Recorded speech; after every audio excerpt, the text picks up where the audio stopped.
ഓം ശ്രീ ഗുരുഭ്യോ നമഃ. ഓം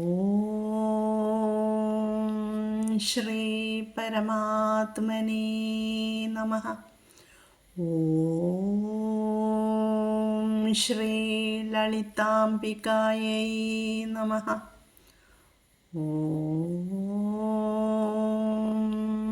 നമോ നാരായണായ. ഓം നമോ ഭഗവതേ വാസുദേവായ. നമസ്തേ സജ്ജനങ്ങളെ, നമ്മൾ 23-ാമത്തെ ശ്ലോകത്തിലെ 2 നാമങ്ങളാണ് പഠിച്ചത്. 209-ാമത്തെ നാമം ഗുരുഹു, 210-ാമത്തെ നാമം ഗുരുതമഃ. ഇനി നമുക്ക് 211 മുതൽ 217 വരെയുള്ള നാമങ്ങൾ പഠിക്കാം. ശ്ലോകം നമുക്കൊന്നും കൂടി പാരായണം ചെയ്യാം. ഗുരുർ ഗുരുതമോ ധാമ സത്യസത്യപരാക്രമഃ നിമിഷോ നിമിഷസ്രഗ്വീ വാചസ്പതിരുദാരധീഃ. 211-ാമത്തെ നാമം ധാമ. ധാമം എന്നാൽ ഗൃഹം, സ്ഥാനം, ശരീരം, പ്രകാശം, ജ്യോതിസ്, തേജസ്, ഇങ്ങനെയെല്ലാം അർത്ഥമുണ്ട്. പരം ബ്രഹ്മ, പരം ധാമ എന്നാണ് പ്രമാണം. പരമമായ ജ്യോതിസായിരിക്കുന്നവൻ, എല്ലാ കാമങ്ങളുടെയും ആശ്രയമായവൻ, പരമലക്ഷ്യം, ഇതെല്ലാം നമുക്ക് ഈ ധാമ എന്ന നാമത്തിന് അർത്ഥം പറയാം. മഹാനാരായണ ഉപനിഷത്തിൽ ഭഗവാനെ വർണ്ണിക്കുന്നത് നമുക്കൊന്ന് ശ്രദ്ധിക്കാം. നാരായണഃ പരം ബ്രഹ്മ തത്വം നാരായണഃ പരഃ നാരായണഃ പരോ ജ്യോതിരാത്മാ നാരായണഃ പരഃ. നാരായണഃ നാരായണൻ, പരം ബ്രഹ്മ പരമമായ ബ്രഹ്മമാകുന്നു. നാരായണഃ പരം തത്വം, നാരായണൻ പരമമായ തത്വമാകുന്നു.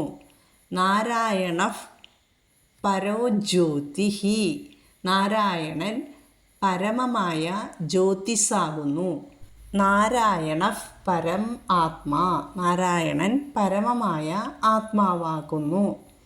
അതായത് നാരായണൻ ഉപനിഷത്തുക്കളിൽ പ്രതിപാദിക്കുന്ന പരബ്രഹ്മമാകുന്നു. ശ്രുതി സ്മൃതി പുരാണേതിഹാസങ്ങളിൽ വിവരിക്കുന്ന പരമതത്വവും നാരായണനാകുന്നു. സൂര്യചന്ദ്രാദികൾക്ക് കൂടി പ്രകാശമരുളുന്ന പരം ജ്യോതിസും നാരായണനാകുന്നു. അതായത് സച്ചിദാനന്ദ സ്വരൂപനായി വിളങ്ങുന്ന നിർഗുണവും നിരാകാരവുമായ പരമാത്മ ചൈതന്യം തന്നെയാണ് നാരായണൻ എന്ന് അർത്ഥം. പരമലക്ഷ്യം, ധാമം എന്ന് പറഞ്ഞാൽ പരമലക്ഷ്യം, എല്ലാവരുടെയും ലക്ഷ്യം എന്താണ്? ആ ധാമത്തിലേക്കാണ്. എല്ലാ തീർത്ഥയാത്രയുടെയും പരമലക്ഷ്യം ഭഗവാന്റെ പാദങ്ങളാണ്. യാതൊരു ലക്ഷ്യത്തെ പ്രാപിച്ചാൽ അതിലുമുപരിയായി പ്രാപ്യമായ മറ്റൊരു ലക്ഷ്യമില്ലയോ, ആ പരമലക്ഷ്യമാണ്, ആ പരമധാമമാണ് ഭഗവാൻ. ഇതാണ് ധാമത്തിനെ കുറിച്ച് പറയാനുള്ളത്, ഭഗവാൻ ആ നാമം വന്നതിന് കാരണം. ഇനി അടുത്ത നാമം 212-ാമത്തെ നാമം സത്യഃ. സത്യഭാഷണ രൂപമായ ധർമ്മസ്വരൂപൻ.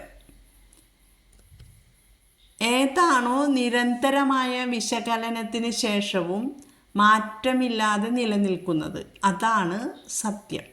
യാതൊരു മാറ്റവുമില്ലാതെ യാതൊന്നാണോ ഭൂത വർത്തമാന ഭാവി കാലങ്ങളിൽ നിലകൊള്ളുന്നത്, അതാണ് സത്യം. സത്യം ഏകമാണ്, സത്യം ബ്രഹ്മമാണ്. തൈത്തിരീയ ഉപനിഷത്തിലെ അധ്യായം 2 അനുവാക്കം 1 ആദ്യത്തെ മന്ത്രത്തിൽ പറയുന്നത് നമുക്കൊന്ന് ശ്രദ്ധിക്കാം. സത്യം ജ്ഞാനമനന്തം ബ്രഹ്മം. അതായത് ബ്രഹ്മം സത്യവും ജ്ഞാനവും അനന്തവുമാകുന്നു. യോഗസൂത്രത്തിൻ്റെ കർത്താവായ പതഞ്ജലി മഹർഷി സത്യത്തിന് വളരെ പ്രാധാന്യം നൽകിയിട്ടുണ്ട്. യോഗസൂത്രത്തിലെ സാധനാപാദത്തിൽ മഹർഷി പറയുന്നത് സത്യപ്രതിഷ്ഠായാം ക്രിയാഫലാശ്രയത്വം എന്നാണ്. സത്യപ്രതിഷ്ഠിതനായ യോഗിക്ക് തനിക്കും അന്യർക്കും ക്രിയ ചെയ്യാതെ തന്നെ ഫലത്തെ നൽകുവാനുള്ള സിദ്ധി ലഭിക്കുന്നു എന്നാണ്. ഇവിടെ ഭഗവാനെ സത്യഹ എന്ന് പറയുന്നു. ഭഗവാൻ മഹാവിഷ്ണു സത്യമൂർത്തിയാണ്. സത്യമൂർത്തിയായ ഭഗവാന്റെ ചൈതന്യം അനവരതം സത്യസന്ധരിൽ പ്രവഹിക്കുന്നു. ഇനി അടുത്ത നാമം 213 നാമം സത്യപരാക്രമ. കളങ്കമില്ലാത്ത പരാക്രമത്തോടു കൂടിയവൻ. അതാണ് സത്യപരാക്രമ. നിഷ്ഫലമാകാത്ത പരാക്രമത്തോടു കൂടിയവൻ എന്നും പറയാം. സത്യം പരിപാലിക്കുന്നതിൽ സദാ ജാഗരൂകനാണ് ഭഗവാൻ. പരമാത്മാവ് ആയ ഭഗവാൻ സത്യം മാത്രമല്ല, കഴിഞ്ഞ നാമത്തിൽ നമ്മൾ പറഞ്ഞു സത്യഹ. അപ്പോൾ പരമാത്മാവായ ഭഗവാൻ സത്യം മാത്രമല്ല, സത്യത്തെ പരിപാലിക്കുന്നതിൽ സദാ ജാഗരൂകനുമാണെന്ന് ഈ നാമം കൊണ്ട് നമുക്ക് മനസ്സിലാക്കാം. സത്യത്തെ സംരക്ഷിക്കുവാൻ തൻ്റെ ശക്തി പ്രയോഗിക്കുന്ന പരാക്രമി കൂടിയാണ് ഭഗവാൻ. ഭഗവാൻ സത്യത്തെ പരിപാലിക്കുന്ന കാര്യത്തിൽ ഒരു വിട്ടുവീഴ്ചയും ചെയ്തിരുന്നില്ല, അല്ലേ? അധ്യാത്മരാമായണത്തിൽ ശ്രീരാമചന്ദ്രൻ നാരദ മഹർഷിയുമായുള്ള സംഭാഷണ മധ്യേ ഇത് വ്യക്തമാക്കുന്നുണ്ട്. സത്യത്തെ ലംഘിക്കയില്ലൊരു നാളും ഞാൻ, ചിത്തേ വിഷാദമുണ്ടാകായ്ക്കതു മൂലം. ഇത് വ്യക്തമായിട്ട് ഭഗവാൻ അവിടെ ശ്രീരാമചന്ദ്ര പ്രഭു നാരദ മഹർഷിയോട് പറയുന്നു. സത്യസംരക്ഷണത്തിൽ നല്ല ഊർജ്ജസ്വലതയുള്ളവനാണ് ഭഗവാൻ. അതുകൊണ്ട് ഭഗവാന് സത്യപരാക്രമ എന്ന നാമം ഉചിതം, അല്ലേ? ഇനി അടുത്ത നാമം 214 നാമം നിമിഷ. കൺപോളകളെ പൂട്ടിയിരിക്കുന്ന അവസ്ഥയ്ക്കാണ് നിമേഷം അല്ലെങ്കിൽ നിമിഷം എന്ന് പറയുന്നത്. കൺപോളകൾ തുറക്കുമ്പോഴുള്ള അവസ്ഥയാണ് അനിമേഷം. കണ്ണ് തുറക്കുമ്പോഴോ മനസ്സ് ബഹിർമുഖമാണ്. നാം അറിയാതെ തന്നെ കണ്ണ് അടയ്ക്കുമ്പോൾ മനസ്സ് അന്തർമുഖമാകുന്നു. ഗാഢമായി ചിന്തിക്കുമ്പോഴും ഓർമ്മിക്കുമ്പോഴും ധ്യാനിക്കുമ്പോഴും നാം കണ്ണ് സ്വാഭാവികമായി അടയ്ക്കാറുണ്ട്, അല്ലേ? ഗാഢമായ ധ്യാനാവസ്ഥയെ നാം പ്രാപിക്കുമ്പോൾ ബാഹ്യാനുഭവങ്ങളിൽ നിന്ന് മനസ്സും ബുദ്ധിയും വിട്ടുമാറിക്കഴിഞ്ഞാൽ ദിവ്യമായ ആത്മാനുഭൂതി മാത്രമാണ് നമുക്ക് അകത്തും പുറത്തും ഉണ്ടാക്കുന്നത്. ഭഗവാനെ നിമേഷിയായിട്ടാണ് വർണ്ണിക്കുന്നത്, കണ്ണുകൾ അടച്ചവനായിട്ട്. ഇതിൻ്റെ അർത്ഥം ഭഗവാൻ സദാ തൻ്റെ ആത്മസ്വരൂപത്തിൽ തന്നെ നിമഗ്നനായിട്ടാണ് ഇരിക്കുന്നതെന്നാണ്. സർവവ്യാപിയായ ഭഗവാന് താനല്ലാതെ മറ്റൊരു ദൃശ്യവസ്തു ഇല്ല. അതാണ് ഇവിടെ നിമിഷ എന്ന് പറയാൻ കാരണം. യോഗനിദ്രയിൽ അടച്ച കണ്ണുകളോട് കൂടിയവൻ. കണ്ണു ചിമ്മി തുറക്കാൻ വേണ്ടുന്ന സമയമാണ് നിമിഷം, അല്ലേ? അപ്പോൾ നിമിഷ. ഇനി അടുത്ത നാമം അനിമിഷ. അനിമിഷ എന്ന് പറഞ്ഞാൽ നിമിഷയുടെ നേരെ വിപരീതം, അല്ലേ? സദാ കൺപോളകൾ തുറന്നിരിക്കുന്ന അവസ്ഥ. അപ്പോൾ പ്രപഞ്ചത്തിലെ ഓരോ ചലനത്തെയും സസൂക്ഷ്മം നിരീക്ഷിച്ചു കൊണ്ടിരിക്കുന്ന ഭഗവാന് ഒരു നിമിഷം പോലും കണ്ണടയ്ക്കാൻ സാധ്യമല്ല. എപ്പോഴും ജാഗ്രതാവസ്ഥയിലാണ് ഭഗവാൻ. സർവവ്യാപിയായ ഭഗവാനെ സംബന്ധിച്ചിടത്തോളം കണ്ണടച്ചിരിക്കുന്നതും തുറന്നിരിക്കുന്നതും തുല്യമാണ്. എല്ലാ പദാർത്ഥങ്ങളും തന്നിൽ നിലനിൽക്കുമ്പോൾ താനല്ലാതെ മറ്റൊരു പദാർത്ഥവും ഇല്ലാതിരിക്കെ ഭഗവാനെ നിമിഷനെന്നും അനിമിഷനെന്നും പറയുന്നത് യുക്തിസഹജം തന്നെയാണ്. ഭഗവാൻ പല അവതാരങ്ങളും സ്വീകരിച്ചിട്ടുണ്ട് അല്ലേ? അതിൽ മത്സ്യാവതാരവും പെടുന്നു. മത്സ്യത്തിൻ്റെ പ്രത്യേകത എന്താണ്? അതൊരിക്കലും കണ്ണടയ്ക്കുന്നില്ല എന്നതാണ്. സദാസമയവും കണ്ണുകൾ തുറന്നിരിക്കുന്ന മത്സ്യത്തിന് സമുദ്രത്തിലെ തിരമാലകളോ നദികളിലെ ഒഴുക്കോ പ്രശ്നമാക്കുന്നില്ല. വേദങ്ങളെ വീണ്ടെടുക്കാൻ വേണ്ടിയാണ് മത്സ്യാവതാരം ഭഗവാൻ സ്വീകരിച്ചത്. ബ്രഹ്മാവ് സൃഷ്ടികർമ്മത്തിൻ്റെ ആധിക്യം കൊണ്ട് കണ്ണുകൾ അടച്ച് അല്പം മയങ്ങിയപ്പോൾ ഹയഗ്രീവൻ എന്ന അസുരൻ ബ്രഹ്മദേവൻ്റെ കയ്യിൽ നിന്ന് വേദങ്ങളെ മോഷ്ടിച്ച് സമുദ്രാന്തർഭാഗത്ത് ഒളിച്ചു. പരിഭ്രാന്തനായ ബ്രഹ്മാവ് മഹാവിഷ്ണുവിനെ സന്ദർശിച്ച് സങ്കടമുണർത്തിച്ചു. ഭഗവാൻ സദാ കണ്ണു തുറന്നിരിക്കുന്ന മത്സ്യരൂപം സ്വീകരിച്ച് കടലിൻ്റെ അഗാധതയിലേക്ക് ചെന്നു. മത്സ്യാവതാരമൂർത്തി ഹയഗ്രീവനുമായി ഏറ്റുമുട്ടി അവനെ വധിച്ച് വേദങ്ങളെ വീണ്ടെടുത്ത് ബ്രഹ്മാവിന് നൽകി. ഇവിടെ ശ്രദ്ധ നഷ്ടപ്പെട്ടാൽ ജ്ഞാനവും നഷ്ടപ്പെടുമെന്ന തത്വം ഈ സംഭവത്തിൽ അടങ്ങിയിട്ടുണ്ട്. ബ്രഹ്മാവിൻ്റെ ആലസ്യമാണ് ഹയഗ്രീവൻ ചൂഷണം ചെയ്തത്. മനുഷ്യനെപ്പോഴും ശ്രദ്ധാമയനായി ജാഗരൂകതയോടെ ജീവിക്കണമെന്ന സന്ദേശമാണ് ഭഗവാന്റെ അനിമിഷഃ എന്ന നാമം നൽകുന്നത്. അനിമിഷഃ എന്ന് പറഞ്ഞാൽ മത്സ്യരൂപനായവൻ അല്ലെങ്കിൽ നിത്യപ്രബുദ്ധ സ്വരൂപൻ എന്നെല്ലാം അർത്ഥം പറയാം. ഇനി അടുത്ത നാമത്തിലേക്ക് കടക്കാം. 216 ഷഡ്വി. പൂമാലയണിഞ്ഞവനാണ് മഹാവിഷ്ണു. മനോഹരമായ വിവിധ വർണ്ണത്തിലുള്ള പുഷ്പങ്ങളെ കൊണ്ട് തീർത്ത മാല ഭഗവാൻ എപ്പോഴും സന്തോഷത്തോടെ ധരിക്കുന്നു. പൂമാലയെ ഷഗ് എന്ന് സംസ്കൃതത്തിൽ പറയുന്നത്. പുഷ്പങ്ങൾ മനസ്സിനെ പെട്ടെന്ന് ആകർഷിക്കും അല്ലേ? പുഷ്പവും മനസ്സും വാസ്തവത്തിൽ ഒന്ന് തന്നെയാണ്. സംസ്കൃതത്തിൽ സുമനഃ എന്നാൽ പുഷ്പം എന്നാണ് പറയുക. മനസ്സിൻ്റെ പ്രതീകമാണ് പുഷ്പം. പുഷ്പമോ പൂമാലയോ ആയിരിക്കും ഏറ്റവും ഇഷ്ടപ്പെട്ടവരെ സ്വീകരിക്കുമ്പോൾ ജനങ്ങൾ നൽകുക. വധൂവരന്മാർ കല്യാണ മണ്ഡപത്തിൽ വെച്ച് പരസ്പരം വരണമാല്യം അണിയുന്നത് നമ്മൾ കാണുന്നുണ്ടല്ലോ. ഇതിൻ്റെ തത്വം എന്താണ്? വധു വരൻ്റെ കഴുത്തിൽ പുഷ്പമാല അണിയുമ്പോൾ പ്രാർത്ഥിക്കേണ്ടത് എൻ്റെ മനസ്സ് ഈ നിമിഷം മുതൽ അങ്ങേക്ക് സമർപ്പിക്കുന്നു എന്നാണ്.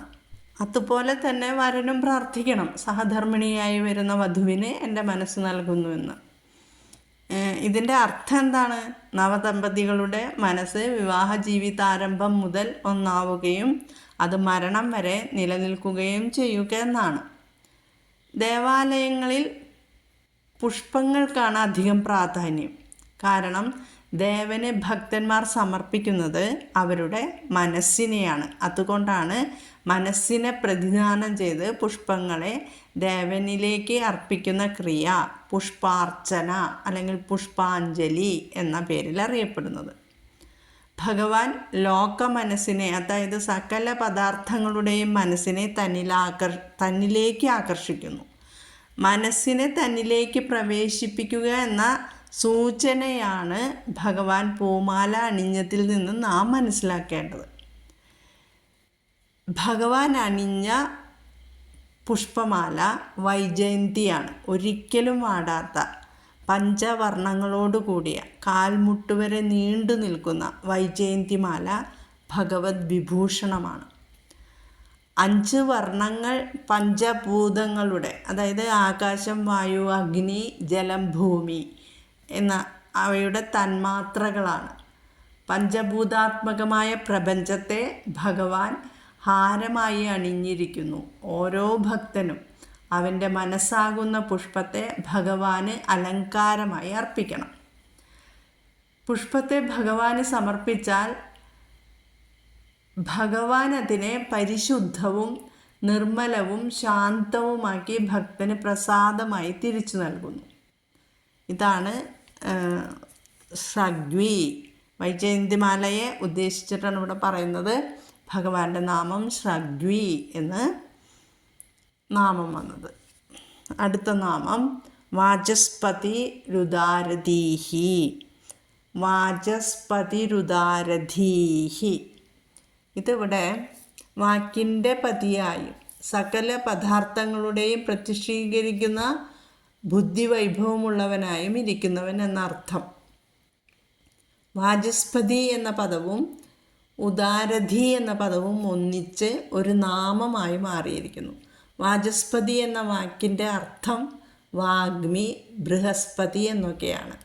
ജീവൻ്റെ പരമോന്നത നിയമത്തെ മുൻനിർത്തി വാചാലതയോടുകൂടി സത്യത്തെ പ്രതിപാദിക്കുന്നവനാണ് വാചസ്പതി.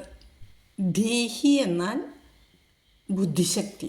അപ്പോൾ ഉദാരധീഹി എന്നാൽ വിശാല ഹൃദയ ബുദ്ധി ഉള്ളവൻ. ഭഗവാൻ തന്നെയാണ് സകല സദാചാര നിയമങ്ങളുടെയും നിർമ്മാതാവ്. തൻ്റെ ഭക്തന്മാരിൽ മായാജന്യമായി ഉണ്ടാവുന്ന പോരായ്മകളെ പൊറുക്കുവാനും ക്ഷമിക്കുവാനുമുള്ള അനുകമ്പാപൂർണമായ അതിവിശാല ഹൃദയം ഭഗവാനുണ്ട്. പ്രകൃതി നിയമങ്ങൾ ഒരു വിട്ടുവീഴ്ചയോ ദയയോ ഉള്ളതല്ല. ഇപ്പോൾ അഗ്നിക്ക് എന്തിനോടെങ്കിലും ദയയുണ്ടോ, കരുണയുണ്ടോ? ദഹിപ്പിക്കാൻ തുടങ്ങിയാൽ ഒരു രക്ഷയുമില്ല, അല്ലേ? എന്നാൽ കരുണാവാരിധിയായ ഭഗവാൻ നാരായണൻ ജീവിതത്തിലെ നിയമസത്യങ്ങളെ നിഷ്കളങ്കമായും നിർബന്ധപൂർവമായും പരിപാലിക്കുന്നുണ്ടെങ്കിലും നമ്മുടെ നിയമലംഘനങ്ങളെ പൊറുക്കുവാനുള്ള വിശാല ഹൃദയത്വം ഭഗവാനുണ്ട് എന്നാണ് വാചസ്പതി രുദാരധീഹി എന്ന നാമപദത്തിൻ്റെ തത്വം. അങ്ങനെ നമ്മൾ 23-ാം ശ്ലോകത്തിലെ 9 നാമങ്ങളുടെയും അർത്ഥം മനസ്സിലാക്കി കഴിഞ്ഞിരിക്കുന്നു. ഇനി 24-ാമത്തെ ശ്ലോകം അടുത്ത ഭാഗത്തിൽ മനസ്സിലാക്കാം. എല്ലാവർക്കും ജഗദീശ്വരൻ്റെ കൃപാകടാക്ഷം ലഭിക്കുവാൻ പ്രാർത്ഥിച്ചുകൊണ്ട് നിർത്തുന്നു. ഓം ശ്രീ ഗുരുഭ്യോ നമഃ. ഹരി ഓം. ഓം തത്സത്.